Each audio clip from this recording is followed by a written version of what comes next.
Hey, y'all, come look at this.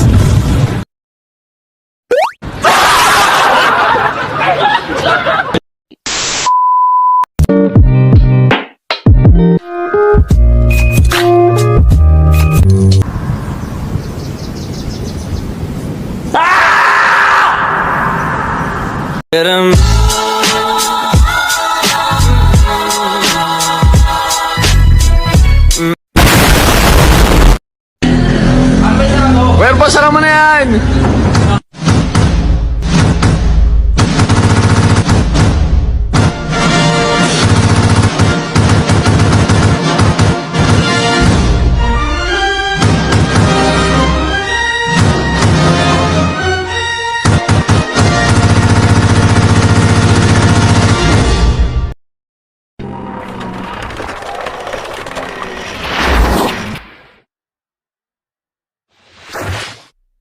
Bismillahirrahmanirrahim. Assalamualaikum warahmatullahi wabarakatuh. Perkenalkan, nama saya Fadlil Hafiz dengan NIM 2522178.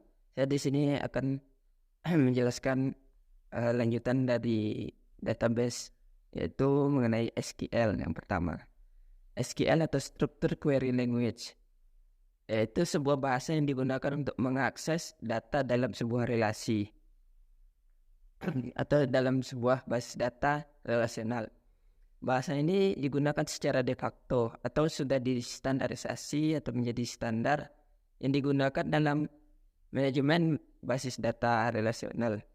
Saat ini hampir seluruh server basis data menggunakan bahasa ini atau mendukung bahasa ini untuk melakukan manajemen datanya. Dikarenakan sejarahnya, yang pertama dimulai dari artikel seorang peneliti dari IBM bernama F. Code yang membahas ide pembuatan basis data relasional pada bulan Juni 1970. Artikel ini juga membahas kemungkinan pembuatan bahasa standar untuk mengakses data dalam basis data relasional tersebut. Bahasa tersebut kemudian diberi nama SQL atau Structured English Query Language. Namun setelah terbitnya artikel tersebut, IBM mengadakan proyek pembuatan basis data yang berbasis bahasa SQL.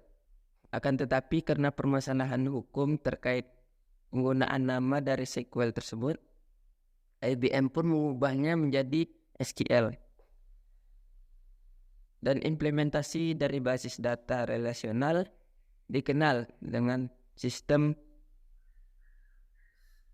R atau sistem relasional. Di akhir 1970-an muncul perusahaan bernama Oracle yang membuat server basis data populer yang bernama sama dengan nama perusahaannya. Naiknya kepopuleran Oracle maka membuat SQL juga ikut populer, sehingga saat ini menjadi standar de facto atau standar internasional secara luas sebagai bahasa dalam manajemen basis data. Standarisasi SQL dimulai pada tahun 1986, ditandai dengan dikeluarkannya standar SQL oleh ANSI. Standar ini sering disebut sebagai SQL 86. Namun standar ini terus diperbaiki pada tahun 1989, kemudian diperbaiki lagi atau diupdate lagi pada tahun 1992. Versi terakhir dikenal dengan SQL 92. Pada tahun 1999 dikeluarkan standar baru, yaitu SQL 99 yang disebut juga SQL 99. Tapi kebanyakan masih mengimplementasikan dari bahasa SQL 92. Pemakaian dasar dari SQL atau Structured Query Language adalah bahasa query yang standar yang digunakan sebagai suatu bahasa sederhana dan dasar yang memungkinkan kita untuk berkomunikasi dengan data yang ada di dalam database, atau kita berkomunikasi mengubah data dalam database. yaitu membaca, menulis, memperoleh informasi yang berguna dari database, dan sebagainya. Meskipun sifatnya non-prosedural, lebih mudah bekerja dengan SQL daripada kebanyakan bahasa pemrograman seperti PHP, Perl, Java, dan lain-lain. Namun kadang menyulitkan juga untuk beberapa kasus yang rumit. Perintah atau statement SQL yang paling sederhana yang memungkinkan seorang user dapat menampilkan atau memperoleh data dari suatu database adalah perintah atau statement select. Sesuai dengan namanya, dengan perintah select seorang user dapat memilih data yang spesifik dari tabel untuk menampilkannya. Secara umum, SQL terdiri dari dua bahasa, yaitu Data Definition Language atau DDL dan Data Manipulation Language atau DML. Implementasi DDL dan DML berbeda untuk setiap sistem manajemen basis data. Namun secara umum, implementasi setiap bahasa ini memiliki aturan standar yang ditetapkan oleh ANSI. Yang selanjutnya adalah perancangan basis data. Perancangan basis data berguna untuk mendesain basis data yang dibutuhkan, apa saja hal-hal yang ada di dalamnya. Karena desain basis data yang baik sangat penting untuk memastikan bahwa data yang ingin disimpan konsisten, dapat diambil dan diperbarui dengan cara yang efisien. Masalah basis data berkaitan dengan pemasangan sepotong data tertentu ke dalam organisasi yang logis, yang mana pemasangan data tersebut harus sesuai secara logika dan beberapa faktor yang perlu dipertimbangkan selama proses. Beberapa di antaranya adalah sebagai berikut. Yang pertama yaitu berapa banyak tabel yang harus kita miliki dalam sistem database. Bagaimana mereka harus saling terkait atau relasionalnya atau relasinya. Dan beberapa banyak kolom yang harus dimiliki setiap tabel. Serta kolom mana yang harus menjadi kolom kunci atau yang memiliki kode unik di dalamnya. Yang seperti sudah kita bahas di video sebelumnya yaitu primary key. Selanjutnya adalah kendala apa yang harus dimiliki atau kendala apa yang akan dihadapi oleh database tersebut. Seperti sebelumnya, akan dipusatkan perhatian pada basis data relasional. Terlebih lagi, kita berbicara tentang desain basis data, maka kita bicara aspek logis dari fakta yang ada secara fisik atau secara nyatanya yang terjadi pada dunia nyata dan itu bersifat fakta. Dan selanjutnya adalah masalah dari penyimpanan data. Skema relasional terhadap beberapa masalah yang tidak diinginkan. Yang pertama yaitu redundansi. Tujuan dari sistem basis data ini adalah untuk mengurangi redundansi, atau yang berarti bahwa data hanya disimpan satu kali. Menyimpan data atau informasi berkali-kali menyebabkan pemborosan ruang penyimpanan data dan meningkatnya ukuran total data yang disimpan. Pembaruan ke database dengan redundansi yang demikian berpotensi menjadi tidak konsisten karena adanya perubahan pada data yang dari banyak menjadi tunggal atau sedikit. Pada tabel di atas, misalkan nama dan jurusan seorang mahasiswa dapat disimpan berkali-kali dalam basis data. Hal ini disebut redundansi data dalam basis data karena data yang sama disimpan berkali-kali. Yang selanjutnya adalah anomali pembaruan. Beberapa salinan dari fakta yang dapat menyebabkan anomali pembaruan atau inkonsistensi atau tidak konsistennya data pada saat pembaruan.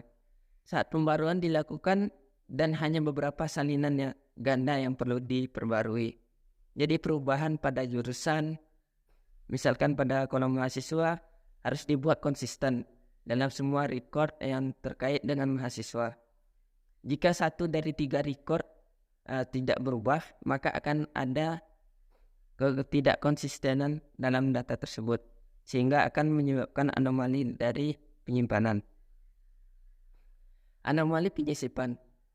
Jika tabel ini adalah satu-satunya relasi dalam basis data yang menunjukkan misalkan antara mahasiswa dan mata kuliah yang yang dia pelajari.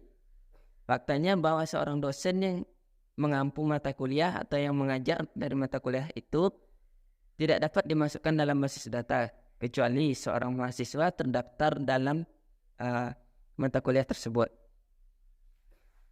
Dan selanjutnya adalah anomali penghapusan.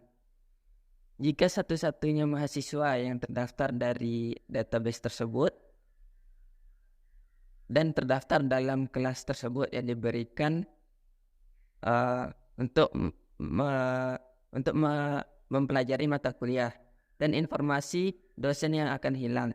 Jika ini adalah salah satunya relasi dalam basis data yang menunjukkan hubungan antara mahasiswa dan dosen yang mengajar, maka anomali tersebut dapat terjadi. Yang selanjutnya adalah perajangan atau proses perajangan basis data. Dapat dibagi dalam langkah-langkah. Yang pertama yaitu analisis kebutuhan. Langkah pertama dalam mendesain basis data aplikasi adalah memahami data yang akan disimpan dalam basis data, aplikasi yang harus dibangun di atasnya, dan operasi apa yang paling sering dan tunduk dalam persyaratan kinerja apa. Maka dengan bahasa lainnya atau dengan kata lain harus dicari tahu apa yang diinginkan pengguna dari basis data tersebut. Ini biasanya merupakan proses informal yang melibatkan diskusi dengan kelompok pengguna, studi tentang lingkungan, ataupun operasi pada saat ini, dan bagaimana perubahan yang diharapkan sebagai dari analisis dokumentasi yang tersedia tentang aplikasi apa yang diharapkan, aplikasi apa yang akan digunakan, dan aplikasi apa yang diganti dan dilengkapi dengan basis data. Sebagai beberapa metodologi pendekatan yang diusulkan untuk mengatur, menyajikan informasi yang dikumpulkan dalam langkah-langkah tersebut. Dan beberapa alat otomatis telah dikembangkan untuk mendukung proses ini. Yang selanjutnya adalah perancangan basis data. Konseptual dari informasi yang dikumpulkan dalam langkah-langkah analisis persyaratan digunakan untuk mengembangkan deskripsi tingkat tinggi dari data yang disimpan dalam basis data bersama dengan kendala yang diketahui menghambat data ini. Langkah ini sering dilakukan dengan menggunakan model IR. Model IR adalah salah satu dari beberapa model tingkat tinggi atau semantik yang digunakan dalam desain basis data. Tujuannya adalah untuk membuat deskripsi sederhana dari data yang cocok dengan pengguna, dan pengembang memikirkan bagaimana data tersebut dari orang-orang dan proses yang akan diwakili dalam data tersebut. Hal ini memfasilitasi diskusi di antara semua orang yang terlibat dalam proses desain. Bahkan mereka yang tidak memiliki latar belakang secara teknis pun mungkin dapat ikut berdiskusi terkait masalah basis data tersebut. Pada saat yang sama, desain awal cukup tepat untuk memungkinkan terjemahan langsung dalam model data yang didukung oleh sistem database komersial. Yang selanjutnya adalah desain basis data logis.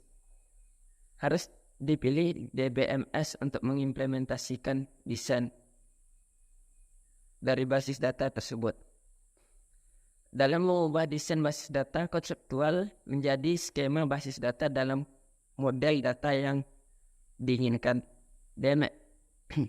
DBMS yang dipilih tergantung juga dan banyak pertimbangannya. Hanya saja akan dipertimbangkan DBMS yang relasionalnya baik.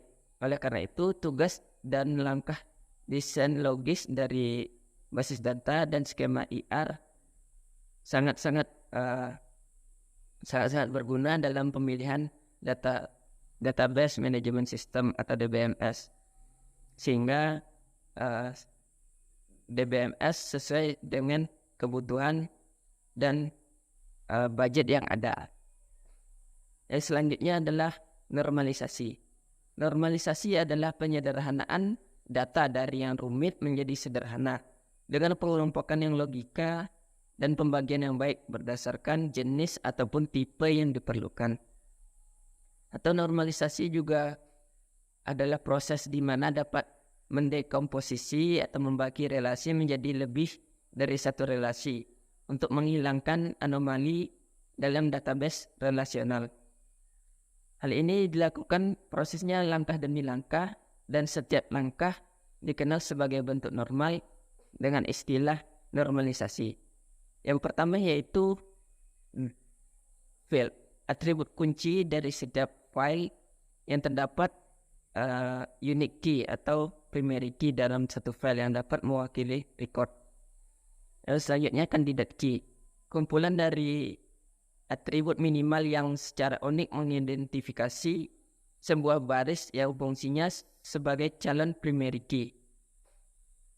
Yang selanjutnya adalah composite key, kunci kandidat yang berisi lebih dari satu atribut. Yang selanjutnya adalah primary key, kandidat yang dipilih untuk mengidentifikasi baris secara unik yang diambil setelah adanya normalisasi. Yang selanjutnya alternate key, kandidat key yang tidak dipilih sebagai primary key atau yang tadinya menjadi kandidat tapi tidak terpilih. Selanjutnya adalah foreign key, yaitu kunci dari tabel lain yang terhubung dengan primary key pada sebuah tabel. Manfaat dari normalisasi yang pertama yaitu menghasilkan tabel yang lebih kecil, baris yang lebih kecil dan sederhana. Yang kedua, pencarian, pengurutan dan pembuatan dari indeks lebih cepat karena tabel lebih kecil, lebih sempit dan lebih banyak baris yang cocok pada halaman data.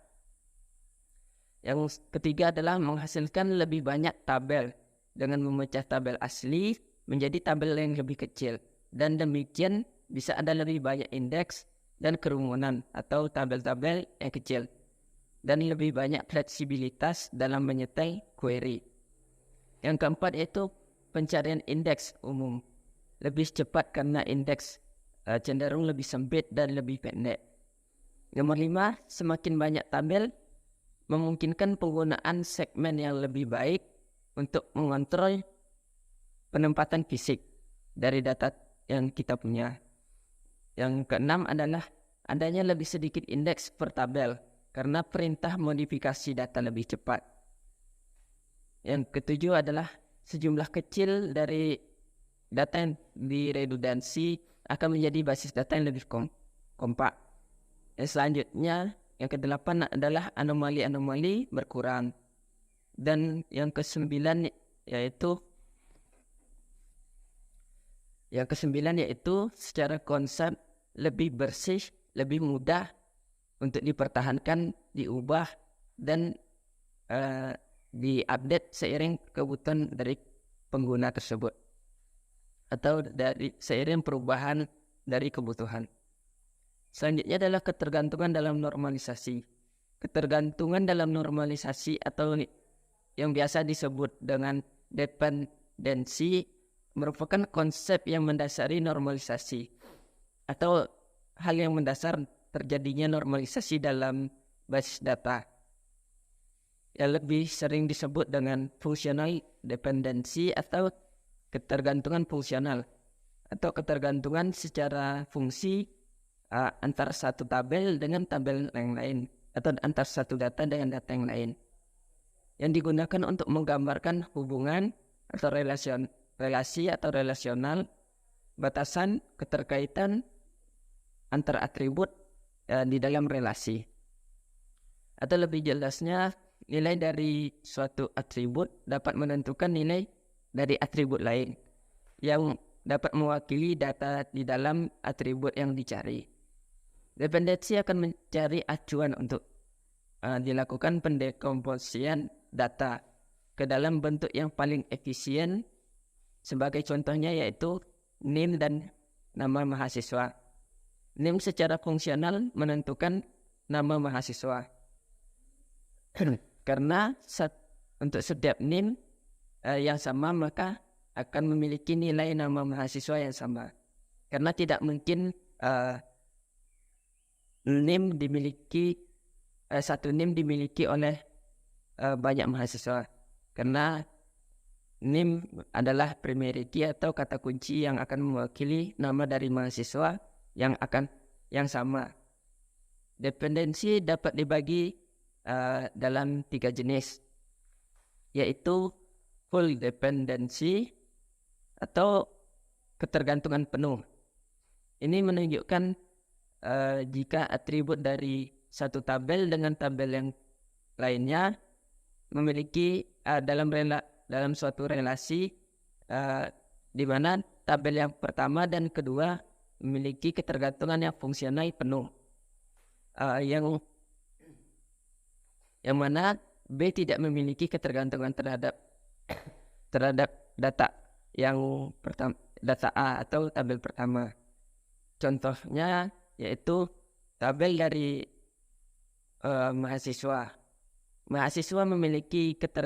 Tabel dari mahasiswa memiliki ketergantungan dari tabel yang pertama, yaitu tabel NIM, sehingga NIM akan menjadi acuan dari pewakilan nama mahasiswa, karena satu NIM akan dimiliki oleh satu mahasiswa, sehingga pencarian data terkait mahasiswa tersebut pun akan lebih mudah. Untuk setiap nilai NIM yang sama akan memiliki nilai atau nama mahasiswa yang pasti sama, karena setiap NIM akan mewakili satu mahasiswa. Begitu juga dengan NIM yang lainnya, atau bisa diimplementasikan kepada para dosen juga, seperti NIP yang menjadi kunci utama dari setiap dosen. Maka setiap NIP yang sama akan memiliki dosen yang sama, dan juga pembagian mata kuliah yang sama. Selanjutnya adalah partial dependency atau ketergantungan sebagian. Ketergantungan parsial atau sebagian ini yaitu memiliki 2 atribut dari tabel yang pertama atau tabel A untuk menentukan dari tabel yang kedua, yaitu tabel B. Namun untuk menentukan B tidak harus 2 atribut saja yang kita gunakan. Artinya jika salah satu atribut dari tabel pertama yang menentukan tabel kedua dapat dihilangkan, namun tidak merubah dari arti relasi yang terjadi, dan masih tetap berrelasi secara ketergantungan, walaupun tidak secara keseluruhan tergantung. Misalkan dari partial dependency, yaitu NIM mahasiswa dan mata kuliah, karena tidak selamanya mata kuliah menjadi keterkaitan yang pasti kepada mahasiswa, karena setiap mahasiswa yang memiliki NIM sama ataupun mahasiswa yang akan belajar terkait mata kuliah tersebut tidak selalu bergantung kepada mata kuliah hanya satu, karena mata kuliah memiliki banyak data dan juga banyak macam dari mata kuliah tersebut, sehingga mahasiswa akan lebih sering berganti mata kuliah, sehingga akan terjadinya relasi ketika mata kuliah tersebut sedang diajarkan, sehingga mata kuliah akan bergantung kepada dosen, dan dosen yang mengajar akan berhubungan dengan mahasiswa melalui mata kuliah. Dan selanjutnya yaitu intransitive dependency atau ketergantungan transitif. Biasanya terjadi pada tabel yang hasil relasi atau kondisinya di mana terdapat 3 atribut yang bisa kita sebut sebagai data A, data B, data C. Kondisi yang pertama adalah A bergantung terhadap B dan B bergantung terhadap C. Maka dikatakan C adalah transitif dari dependensi yang terhadap A melalui B. Yang bisa terjadi seperti yang disebutkan tadi, bahwa mahasiswa memiliki relatif dependensi kepada atau ketergantungan yang tidak penuh atau relatif kepada mata kuliah. Jadi mata kuliah di sini memiliki relasi kepada dosen yang mengampu mata kuliah tersebut. Nah, dosen di sini memiliki relasi kepada mata kuliah dan mata kuliah memiliki relasi terhadap mahasiswa. Dari hal inilah kita ambil kesimpulan bahwa dosen ini adalah yang C dan mahasiswa yaitu data A dan mata kuliah data B. Karena A dan B saling berkaitan dan B berkaitan kepada C. Seperti mahasiswa berkaitan untuk belajar mata kuliah dan mata kuliah ini diampu oleh seorang dosen. Sehingga mahasiswa dan dosen ini secara tidak langsung berkaitan dengan data yang ada di B, yaitu berkaitan dengan mata kuliah. Secara tidak langsung dosen mengajarkan mata kuliah, yaitu mengajarkan juga kepada mahasiswanya. Dan mahasiswa begitu juga sebaliknya. Mahasiswa belajar mata kuliah dengan guru atau dosen yang mengajar mata kuliah tersebut. Sehingga terjadilah relasi secara tidak langsung melalui perantara mata kuliah. Mungkin sekian dari penjelasan video kali ini. Lebih dan kurang atau kesalahan dari ucapan mohon dimaafkan. Wabillahi taufiq wal hidayah. Assalamualaikum warahmatullahi wabarakatuh.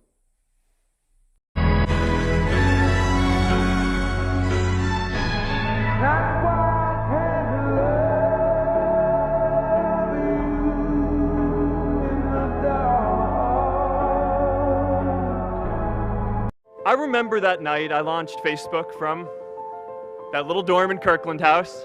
I went to Noakes with my friend KX, and I remember telling him clearly that I was excited to help connect the Harvard community, but one day someone would connect the whole world. The thing is, it never even occurred to me that that someone might be us. We were just college kids. We didn't know anything about that. There were all these great big technology companies with all these resources, and I just assumed one of them would do it. But this idea was so clear to us that all people want to connect. Today, I want to talk about purpose. One of my favorite stories is when JFK went to go visit the NASA Space Center, and he saw a janitor holding a broom, and he asked him what he was doing, and the janitor replied, "Mr. President, I'm helping put a man on the moon."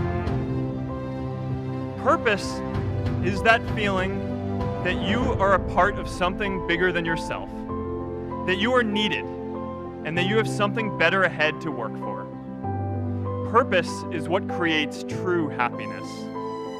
My hope was never to build a company. I wanted to have an impact. And as all these people started joining us, I just assumed that that's what they wanted to do too. A couple years in, some big companies wanted to buy us. I didn't want to sell. I wanted to see if we could connect more people. And we were building the first version of Newsfeed at the time, and I thought, if we could just launch this, it could change how we all learn about the world. Nearly everyone else wanted to sell, and it tore our company apart.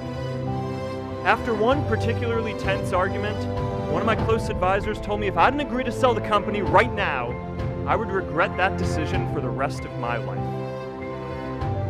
Relationships were so frayed that within a year or so, every single person on our management team was gone. That was my hardest time leading Facebook. I believed in what we were doing, but I felt alone. I wondered if I was just wrong, an imposter, a 22-year-old kid who had no idea how things actually worked.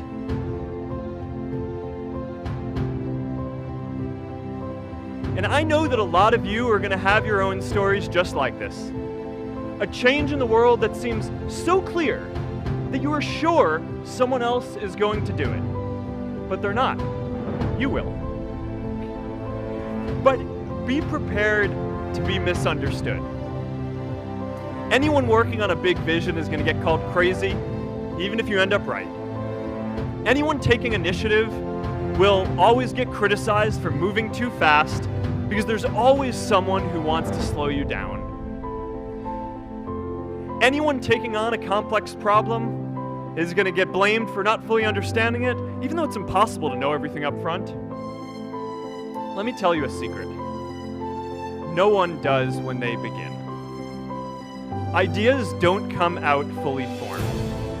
They only become clear as you work on them. You just have to get started. If I had to know everything about connecting people before I got started, I never would have built Facebook. In our society, we often don't take on big things because we're so afraid of making mistakes. Facebook wasn't the first thing I built. I also built chat systems and games, study tools and music players, and I'm not alone. J.K. Rowling got rejected 12 times before she finally wrote and published Harry Potter. Even Beyoncé had to make hundreds of songs to get Halo. The greatest successes come from having the freedom to fail.